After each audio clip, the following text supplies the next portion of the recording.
అదే జోక్ చెప్పావురా.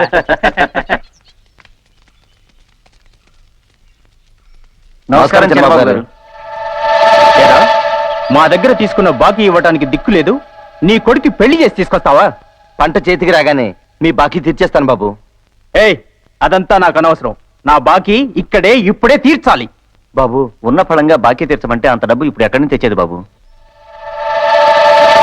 బంగారం లాంటి పెళ్ళామెళ్ళో బంగారం ఎందుకు? అవన్నీ తీసిచ్చేసి నీ బాకీ తీర్చాయి. బాబు గారు, సెంటిమెంటా? మనకు అలాంటివి ఏమీ లేవు. పోనీ నేనే తీసుకుంటాను. అని ఆడపిల్ల మెళ్ళ తాళి తీయకూడదు. ఎవడరా నువ్వు? మంచోండి. అయితే నోరు మూసుకొని వెళ్ళు. ఇవ్వవే. తప్పనియా, ఆడకూతుర్ని గౌరవించాలి. మీ పెద్దోళ్ళు చెప్పలేదా నీకు? మా పెద్ద వాళ్ళ గురించి మాట్లాడేందుకు నువ్వెవర్రా?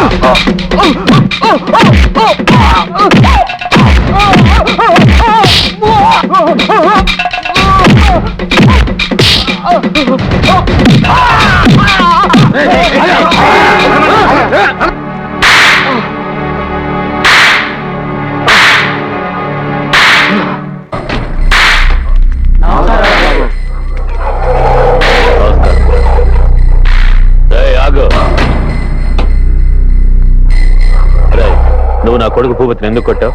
అతను తప్పు చేశాడండి, అందుకే కొట్టాను. తప్పు చేసిన వాణ్ణి దండించడానికే పెద్ద ఆయన పంచాయతీ పెట్టారు. ఈ పంచాయతీ ఉండగా వాణ్ణి కొట్టడానికి నువ్వెవడోరా? అయినా నువ్వు కొట్టేంత తప్పు నా కొడుకు ఏం చేశాడ్రా? భూషయ్య బాబా గారి పాప కొత్తగా పెళ్లి చేసుకుని ఈ ఊరు వస్తానండి.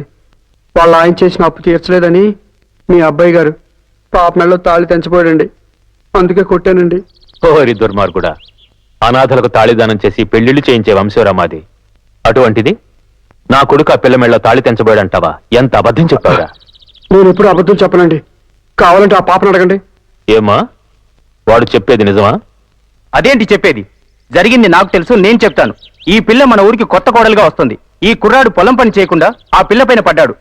నేను ఆధార్లోనే వస్తూ, ఏంట్రా ఇది, మన ఊర్లో ఇంత అన్యాయం జరుగుతుంది అని వాడిని అడిగాను. ఒరే బాబు, నువ్వు చేసే తప్పురా అన్నాను, కానీ వాడు వినిపించుకోలేదు. అన్యాయం వాడు చెప్పావు, గాలి మాటలు అన్యాయం మాటలు. అన్నం తినే మనుషులు అబద్ధాలు చెప్పకూడదు. కళ్ళు దేవుడు ఎత్తుకెళ్తాడు. పాప నువ్వనే చెప్పు, జరిగిందంటే చెప్పు. వీడు చెప్పేది అబద్ధం, చిన్నబాబు గారు చెప్పేదే నిజం. అవునండి, మా ఆయన చెప్పింది నిజం. అసలు నీ పేరేంటి? మంచోడండి.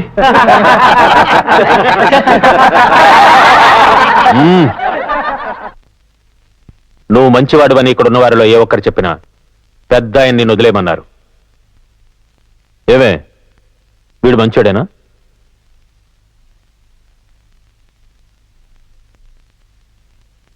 ఒక్కరు చెప్పలేదు నువ్వు మంచివాడువని.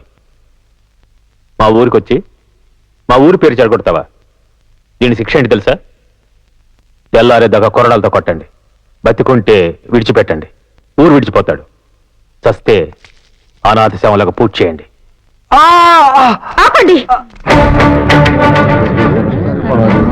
అతను మంచివాడు, అతను మంచివాడు. నేను చెప్తున్నాను, అతను వదిలేయండి. ఆఫీసర్ అమ్మగారికి ఈ ఆకాశరామన్న ఎలా పరిచయమో తెలుసుకోవచ్చా? అదంతా మీకు అనవసరం. ఇతను మంచివాడని ఏ ఒక్కరు చెప్పినా పెద్ద ఆయన వదిలేయమన్నారని మీరే చెప్పారుగా.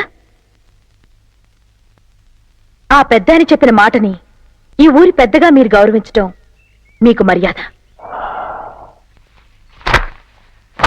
వదిలేయండి రా.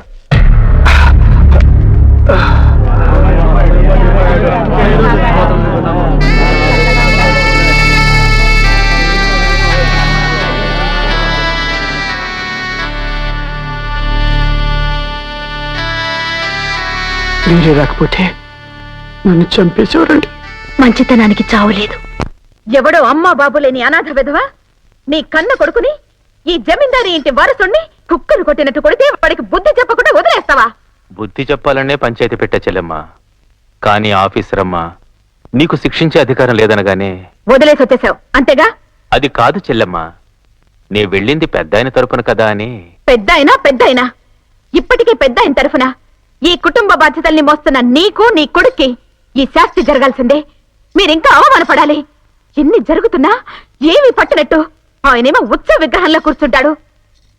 నువ్వు నీ కొడుకు తన్నులు తినండి, చచ్చా, ఒక చేత కానివాడు మొగుడని మరో చేత కానివాడు అన్నయ్యని చెప్పుకోవటానికే నాకు సిగ్గుగా ఉంది.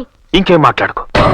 నా కొడుకును కొట్టిన అనాథ గాడిదని వాడికి ఆశ్రయం ఇచ్చిన ఆ ఆఫీసర్ అమ్మను ఈ ఊర్లో లేకుండా చేస్తాను. ఏమిటి ఆలోచిస్తున్నావు? తిను. చేపట్టండి, ఆ? పట్టండి. అన్నదాత సుఖీభవ.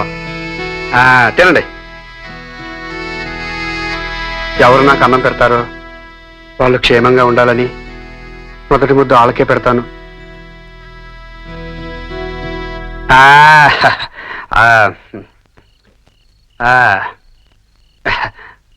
బాగుంది. అవునండి, మిమ్మల్ని ఏమని పిలవాలండి? నన్ను చూస్తే నీకేమని పిలవాలనిపిస్తుంది? నిజం చెప్పమంటారా? మిమ్మల్ని అమ్మోరు అని పిలుద్దాం అనుకున్నాను, కానీ అమ్మోరు కనిపించదు, మీరు కనిపిస్తారు. మిమ్మల్ని ఆఫీస్ రమ్మా అని పిలుద్దాం అనుకున్నాను, కానీ మీకు గేర్ ఉండదు, శాంతంగా ఉంటారు. మిమ్మల్ని ఏమని పిలవాలి? బుల్లెమ్మ. గుండమ్మ కథ సినిమాలో ఎన్టీ వాడు సావిత్రిని బుల్లెమ్మ అని పిలిచేవాడు. మీరు కూడా సావిత్రి లాగా ఉంటారు కదా, అందుకనే మిమ్మల్ని బుల్లెమ్మ గారు అని పిలుస్తాను. పిలవకూడదా?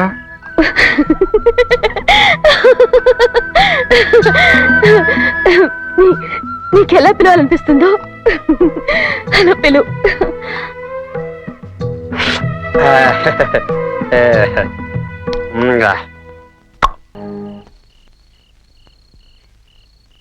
నా పాట దెబ్బకి లేచిపోయారు బుల్లమ్మ గారు. ఏమనుకోకండి, భోజనం చేసిన తర్వాత మనకు పెద్ద షెడ్ అలవాటు ఉంది. అడిగేదాకా పని చేయడం, లేకపోతే గొంతెత్తి పాట పాడడం. నీ పాట చాలా బాగుంది. అయ్యో, ఇప్పటికే ఆలస్యం అయిపోయింది. పొద్దున్న ఆఫీస్కి వెళ్ళాలి, బేగలు పడుకోండి, వెళ్ళండి. నాకు నిద్ర వచ్చేస్తాను. సరే, పడుకో. వెళ్ళండి.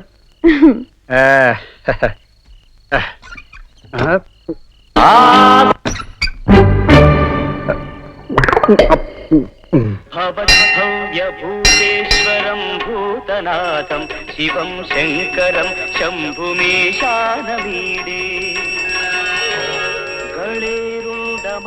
ఓం నమ శివాయ. మా బుల్లమ్మ గారు ఎప్పుడు సంతోషంగా ఉండాలి.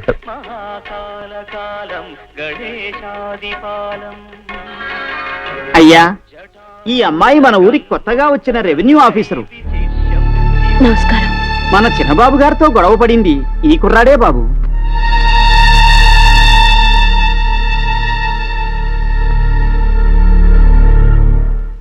ఈయనెవరండి? మీరు ధనం వెంటనే ఎట్టకుండా వెళ్ళిపోయాడు. ఆయన ఏం చెప్పినా మాట్లాడకుండా వెళ్ళిపోయాడు. మొగైనా? ఆయన మూగవారు కాదు బాబు. ఒకప్పుడు ఆయన మాట ఈ ఊరి ప్రజలకు వేదవాక్కు.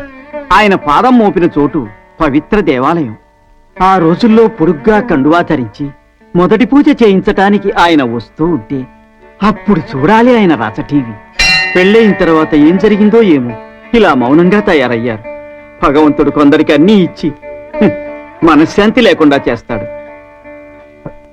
బుల్లమ్మ గారు, పూజారి గారు అంటే ఒక చెప్పించారు. ఏమండి? అదంతే, నువ్వు పద. అది కాదు, ఒక నేను చెప్తున్నాను కదా, నువ్వు పద.